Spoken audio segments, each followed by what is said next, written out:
جنہیں آزمایا گیا تھا حضرت ابو بصیر رضی اللہ تعالیٰ.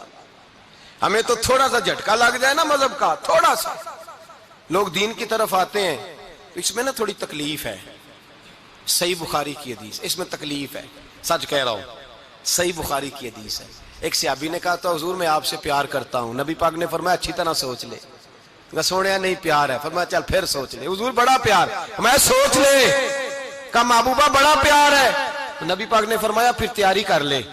جس طرح گہری جگہ پہ پانی تیزی سے آتا ہے تیری طرف مشکلات بھی تیزی سے آئیں گی، تیزی سے. یہ شہادت گاہ الفت میں قدم رکھنا. لوگ آسان سمجھتے ہیں مسلمان ہونا. ذرا اچھی طرح سوچ لے. جو مجھ سے محبت کا دعویٰ کرے گا اسے تکلیف ہے، بولو اسے تکلیف ہے. یہ پکی بات. جو محبت میں مخلص ہو وہ دیکھ لے میں آزمائش میں کتنا ہوں. تو اگر کوئی کہتا ہے نہیں مذہب میں جائیں گے تو موجیں لگ جائیں گی، تو یہ بات درست نہیں ہے. یہ تو بڑا مشکل کام ہے. یہ تو اس سے پوچھو نا جو اس منصب پہ ہے. ایک کٹھن مرحلہ ہے، کٹھن. یہ شہادت گاہ الفت میں قدم رکھنا. لوگ آسان سمجھتے ہیں مسلمان ہونا، روتا ہے فلک برسوں، پھر جا کے یہ حالات درست ہوتے ہیں. تو بھائی یاد رکھیں اور سمجھیں. حضرت ابو بصیر رضی اللہ تعالیٰ عنہ نبی پاک صلی اللہ علیہ وسلم نے طے کر لیا کفار کے ساتھ. حدیبیہ کی جنگ ہوئی تو فرمایا اگر کوئی مسلمان مکے چلا جائے گا تو کافر کہنے لگے ہم واپس نہیں کریں گے، اور اگر کوئی کلمہ پڑھنے والا ستایا ہوا مسلمان مدینے آئے گا تو مسلمانوں کو واپس کرنا پڑے گا. مسلمان اپنا بندہ نہیں رکھ سکتے. اور مسلمانوں کا کوئی شخص غلطی سے بھی مکے چلا گیا تو مکے والے واپس نہیں کریں گے. حضرت ابو بصیر رضی اللہ تعالیٰ عنہ صحابی تھے. باپ نے، بھائی نے، محلے والوں نے قید کیا ہوا تھا کلمہ پڑھنے کی وجہ سے. پیروں میں زنجیریں تھیں، بیڑیاں تھیں. کسی طریقے سے جیل توڑ کے دوڑے مدینے پہنچے. کہتے ہیں رستے میں کسی آدمی کے ساتھ گھوڑے پہ کچھ دیر بیٹھا پھر پیدل چلا. صحابہ کہتے ہیں اتنا دردناک منظر بڑا کم ہم نے دیکھا. ابو بصیر جس گلی سے گزرتے وہاں خون پھیل جاتا، ان کی ٹانگیں خون سے کٹتی، وہ زنجیریں بندھی ہوئی. در رسول پہ حضور میں بھاگ کے آیا ہوں. کہتے ابھی نبی پاک صلی اللہ علیہ وسلم ان کی بات سن ہی رہے تھے کہ پیچھے سے قریش کے 2 سپاہی بھی آ گئے. کہنے لگے یہ بھاگ کے آیا ہے اور آپ کا وعدہ تھا کہ آپ واپس کریں گے. چشم زدن میں ذرا سوچنا، چشم زدن میں تھوڑی دیر کے لیے غور کرنا کہ ہمیں ہمارا استاد، ہمارا پیر دھتکار دے کہ جا دوڑ جا، تو کہتے ہیں بسم اللہ جناب یہ جا رہے ہیں. ایمان کی پختگی دیکھیں. اس نے تو ہمیں نکال ہی دیا جی، وہ کیسا بندہ ہے. یہاں تو کسی کے یہاں کوئی فاتحہ پڑھنے نہ جائے تو لوگ بگڑ جاتے ہیں. کہتے ہیں اس نے سلام نہیں لی، فاتحہ نہیں پڑھی، بس ختم، اس کو احساس ہی نہیں. حضرت سیدنا ابو بصیر سامنے کھڑے ہیں، سامنے 2 سپاہی آ گئے. ذرا دیکھیے ایمان کی پختگی، ایمان، یقین اور استقامت. امام بہقی نے دلائل کے اندر لکھا ہے، فرماتے ہیں نبی کریم صلی اللہ علیہ وسلم نے ان کی طرف دیکھا تو حضور کی مقدس آنکھیں آنسوؤں سے بھر گئیں. حضور نے فرمایا ابو بصیر تیری تکلیف مجھے نظر آ رہی ہے پر میں نے وعدہ کیا ہوا ہے. میں نے وعدہ. بھئی یہاں ڈٹ کے رہنا بڑا مشکل ہے، یہاں قائم رہنا بڑا کٹھن مرحلہ ہے. یہاں آزمائش کے موقع پر دین پر انہوں نے تو رکھا ہی نہیں. لوگ تانے دیتے ہیں، باتیں کرتے ہیں، رکھا ہی نہیں، تو پھر ان کا بنتا ہے. حضور نے فرمایا تجھے جانا پڑے گا. صحابہ کہتے ہیں پورے مدینے میں ایسے تھا جیسے سوگ کا سما ہو. جب وہ 2 سپاہی حضرت ابو بصیر کو پکڑ کے لے جا رہے تھے تو وہ پلٹ پلٹ کے پیچھے دیکھتے تھے، پلٹ پلٹ. پیروں میں خون ہے، آنکھیں آنسوؤں سے بھری ہوئی. فرماتے ہیں جب وہ پلٹ رہے تھے تو مدینے کی گلیاں بھی رو رہی تھی. میرے نبی پاک جب وہ آنکھوں سے اوجھل ہو گئے تو حضور بیٹھ گئے زمین پہ. نبی پاک نے رونا شروع کر دیا. فرمایا اللہ تو نے اس شخص کی مدد فرمانی ہے، اس پر کرم کرنا ہے، اللہ اس کا خیال فرمانا. اس کے لیے دعا کی. حضور روئے. حضرت ابو بصیر باہر نکلے تو وہ جو کافر تھے نا وہ کہنے لگے تو بڑا بنتا تھا ان کا، انہوں نے تجھے رکھا نہیں، تجھے رکھا بھی نہیں. تو حضرت ابو بصیر نے تھپڑ مارا منہ پہ. کہنے لگے میں وہ نہیں جو تھوڑی سی بات سے بدل جاؤں. ایمان، یقین اور استقامت کی دولت ملی ہوئی ہے.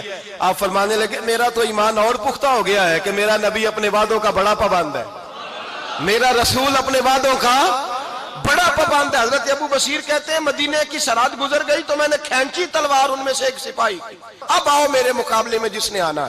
ایک کو مارا، دوسرا بھاگ گیا. فرماتے اب میں مکے جا نہیں سکتا تھا، جاؤں گا تو وہ زیادہ ماریں گے. مدینے حضور نے قبول نہ فرمایا.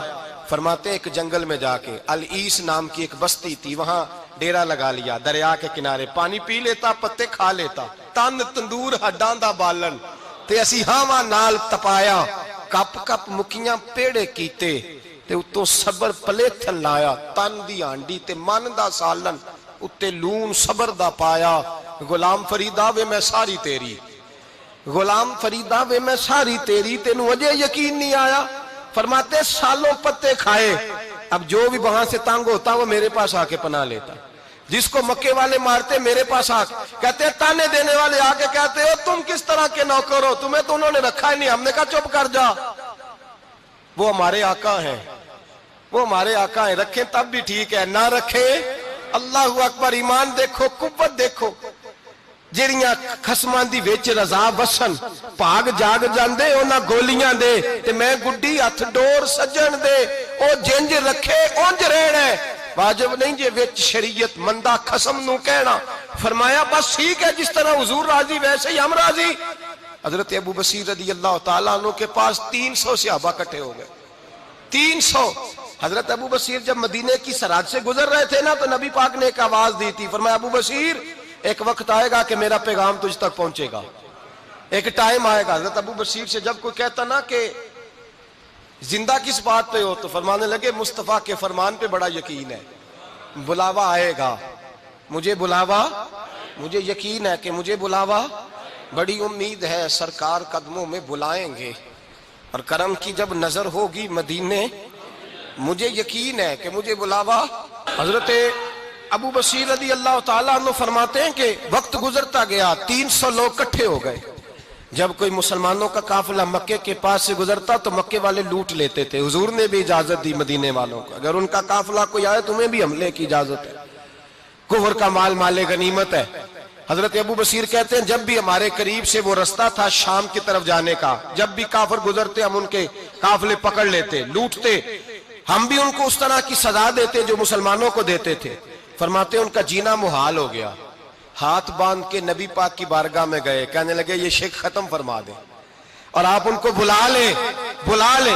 حضرت ابو بصیر فرماتے ہیں میں بوڑھا آدمی تھا، دن بھر میں کام کرتا، محنت کرتا، اس علاقے میں کھیتی باڑی کرتا، جب رات ہوتی تو میں کسی پہاڑ کے ٹیلے پہ بیٹھتا اور مدینے کی جانب منہ کر لیتا، اور میں انتظار کرتا بلاوا کب آئے گا، کب حضور کا پیغام آئے گا، میں انتظار کرتا۔ حضرت ابو بصیر رضی اللہ تعالیٰ عنہ بیمار ہو گئے، شدید بیمار، سخت بیمار تھے، تو قریش نے شیخ ختم کی۔ حضرت ابو ہریرہ کہتے ہیں نبی پاک نے 2 صحابہ کو روکا دیا، فرمایا جاؤ اسے جا کے کہو آ جائے، اسے کہو آ جائے۔ صحابہ کہتے ہیں ہم پہنچے تو ان کا آخری وقت چل رہا تھا، آخری ہجکیاں تھیں، ایمان اور یقین دیکھو، آخری ہجکیاں۔ لوگ کہتے ابو بصیر وقت آ گیا، وہ کہتے ہیں نہیں ابھی وقت نہیں آیا، وقت تب آئے گا جب نبی پاک کا بلاوا آئے گا، حضور کا وعدہ تھا وقت تب آئے گا جب میرے نبی کا بلاوا آئے گا، بھی بلاوا نہیں آیا تو ابو بصیر کا وقت بھی نہیں آیا۔ صحابہ کہتے ہم نے جا کے رکا تھمایا، اٹھنے کی بھی طاقت نہیں تھی، جب حضور کا رکا لیا نا تو دونوں یوں مٹھیاں بند کر لی، گویا جھوم جھوم کے نعرے لگانے لگے آؤ دیکھو میرے نبی کے وعدے کتنے سچے ہیں، آؤ دیکھو حضور کے وعدے، چومتے حضور کا نامہ سر پہ رکھتے، سینے سے لگاتے، اور کہتے ہیں پھر بلند آواز سے کلمہ پڑھنے لگے، کہنے لگے حضور میں حاضر ہوا، یا رسول اللہ میں آیا، کہتے بلند آواز سے کلمہ پڑھا اور ان کی روح پرواز کر گئی، ان کی روح پرواز کر گئی۔ نبی رحمت صلی اللہ علیہ وسلم کے غلاموں کا یقین، اعتماد اتنے اعلیٰ درجے کا، کمزور مسلمان، دائیں بائیں دیکھتا مسلمان، کفر کے وعدوں پر اعتبار کرتا، یہودی عیسائی اور سکھ کے وعدوں پر اعتبار کرتا، دنیا دار ٹھگ اور چور کے وعدوں پر اعتبار کرتا، یہ رب کریم کے وعدے پر اعتبار نہیں کرتا، یہ اللہ رسول کے ساتھ اپنی توجہ کو مبذول نہیں کرتا۔ میرے رسول کریم سید عالم صلی اللہ علیہ وسلم کے غلاموں نے اعتماد کر کے، یقین کر کے ہمیں بتلایا ہے کہ جب تیرے پاس یقین کی دولت ہوتی ہے پھر تو دنیا کا طاقتور آدمی ہوتا ہے، جب تیرے پاس ایمان کی قوت ہوتی ہے تو دنیا کا سب سے مضبوط شخص ہوتا ہے۔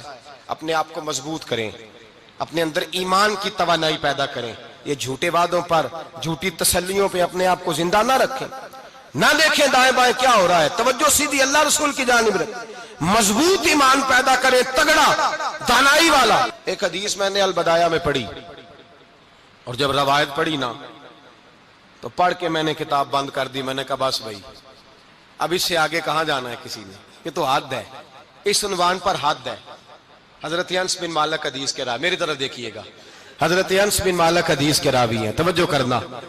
کہتے ہیں ایک بی بی حضور کے پاس آئی، اپنا علاقہ چھوڑ آئی، آ کے کھڑی ہوئی تو اس نے کہا حضور میں خاندان بھی چھوڑ آئی ہوں، سسرال بھی، میکا بھی، ننیال بھی، ددیال بھی، میں ہر ایک کو چھوڑ آئی ہوں، میں جائیداد والی تھی وہ بھی چھوڑ آئی ہوں، مال دولت بھی چھوڑ، ایک میرا بیٹا تھا جوان وہ میں ساتھ لائی ہوں۔ سونیا یہ آپ کی نوکری کرے گا اور میں حضرت فاطمہ کی ڈیوٹی کروں گی، میں حضرت عائشہ کے برتن دھویا کروں گی، میں بھی نوکری کروں گی، حاضر ہے۔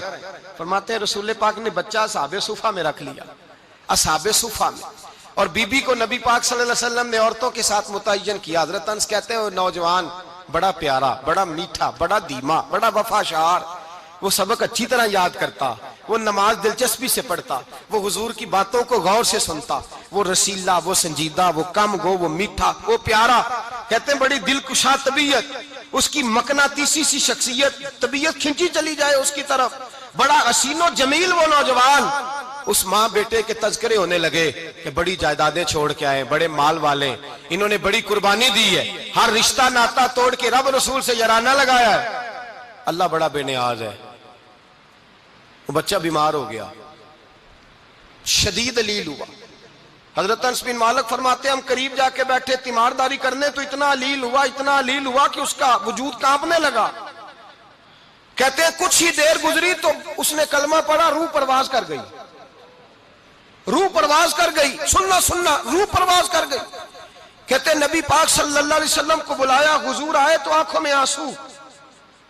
نبی پاک صلی اللہ علیہ وسلم نے سر پہ ہاتھ پھیرا اور پہلے حضور نے جملے ارشاد فرمایا تم غسل دو، کفن دو، میں خود اس کا جنازہ پڑھاؤں گا۔ پھر حضور نے فرمایا نہیں، اسے غسل نہیں دینا، ارادہ بدل گیا ہے، پروگرام تبدیل ہو گیا، اسے غسل نہیں دینا، کفن نہیں دینا۔ حضور کیا کریں؟ فرمایا اس کی اماں کو جا کے بتاؤ۔ یہ نہیں فرمایا بلا کے لاؤ، اماں کو جا کے بتاؤ۔ حضرت انس کہتے ہیں میں نے کوئی نرالا سے رنگ دیکھا، کوئی منفرد سے انداز دیکھا، ہمیں بھیج دیا اماں کو بلاؤ، اور خود نبی پاک اس کمرے سے نکل گئے، اور حضور کے آنسو بھی یکدم خشک ہو گئے، مزاج بدل گیا، پریشانی بدل، اماں کو بلاؤ اس کی۔ پتہ نہیں ارادہ ہے محبوب کیا ہے، ارادہ ہے خدا کیا ہے۔ کہتے اس کی اماں کو جا کے خبر دی تو ماں کو تو بس کوئی اتنا بتا دے کہ بیٹا سائیکل سے گر گیا ہے، سائیکل سے گر گیا ہے۔ اماں ساری رات سوتی نہیں۔ ایک شاعر نے کہا تھا ایک مدت ہوئی میری ماں نہیں سوئی، میں نے ایک رات کہا تھا مجھے ڈر لگتا ہے، ایک رات کہا تھا مجھے ڈر لگتا ہے۔ یہ اپنے اپنے رنگ ہوتے ہیں، اپنا اپنا انداز ہوتا ہے۔ رمضان شریف کا مہینہ آتا تو میری اماں جی کہاں گری کا تیل منگاتی، چیزیں منگاتی، اور پھر زبردستی میں منع کرتا کہ اماں جی نہیں یہ آپ کیا کر رہی ہیں، میں تو تیل ویسے بھی ذرا کم استعمال کرتا ہوں، تو رگڑ رگڑ کے، اور نہیں کتابیں بڑی موٹی ہیں، فلاں چیز بڑی موٹی، اس کا رنگ تھوڑا نرالا ہے۔ اور یہ جو ماں کا رنگ ہے نا، اس جیسا رنگ دوسرا ملتا بھی کوئی نہیں دنیا میں۔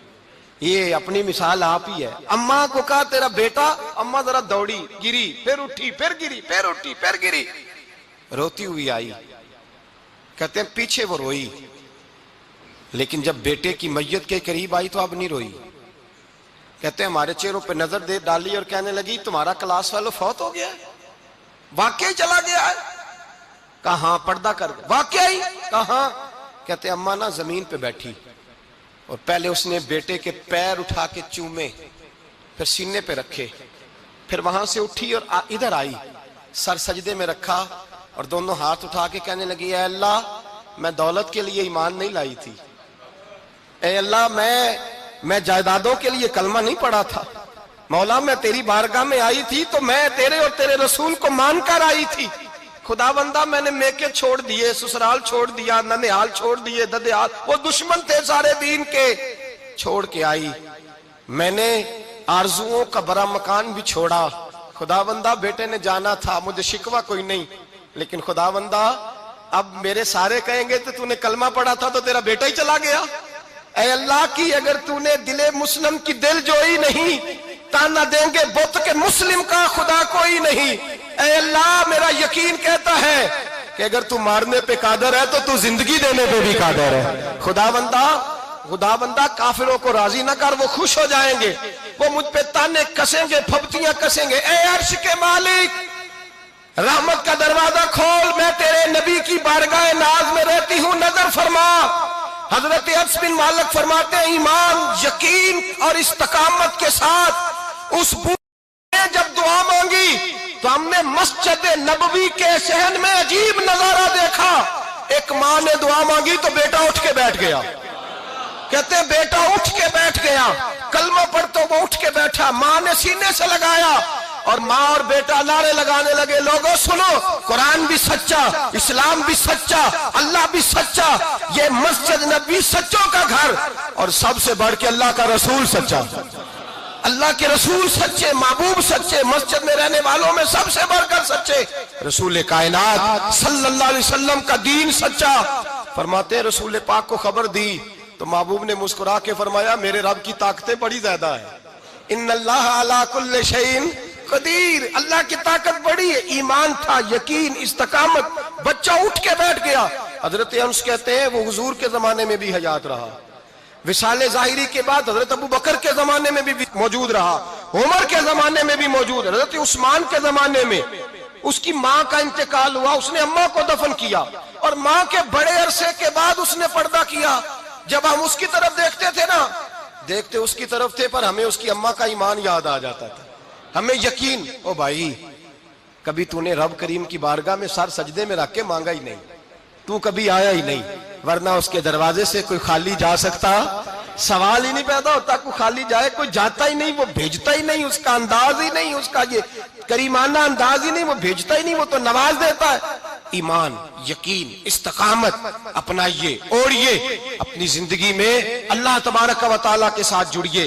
یہ دنیا داروں کے ساتھ ہم تعلق جوڑ کے رکھتے ہیں، کبھی ایس ایم ایس، کبھی ٹیلی فون، کبھی عید پہ مبارکباد، کبھی فلان جگہ، دنیا داروں سے جوڑ کے رہتے ہو، خدا سے جوڑ کے رہو، کبھی فجر میں جڑ جاؤ، کبھی زور میں جڑ جاؤ، کبھی تلاوت میں جڑ جاؤ، کبھی درود و سلام کی وجہ سے رب کریم کے ساتھ تعلق بناؤ، کبھی رمضان میں، کبھی ایمان میں، کبھی حج میں، کبھی عمرے میں، کبھی کسی غریب کی مدد میں، کبھی کسی لاچار کی مدد میں، کبھی بے کس کی مدد میں، کبھی مجبور کی مدد میں، جڑ جاؤ اللہ تبارک و تعالیٰ کے ساتھ، مضبوط ایمان، مضبوط قوت پیدا کرو، توانائیاں حاصل کرو، اپنے اندر خوبی پیدا کرو۔ میرے بھائی یاد رکھیں، ایمان مضبوط ہوتا ہے تو اللہ عرش سے مدد نازل فرماتا ہے، اور جب ایمان کمزور ہوتا ہے تو جو مدد پاس ہوتی ہے وہ بھی چھن جاتی ہے۔ رمضان المبارک کا جمعہ، پہلا جمعہ، ایمان کا موضوع بیان کر کے دو باتیں گزارش کرنی ہے۔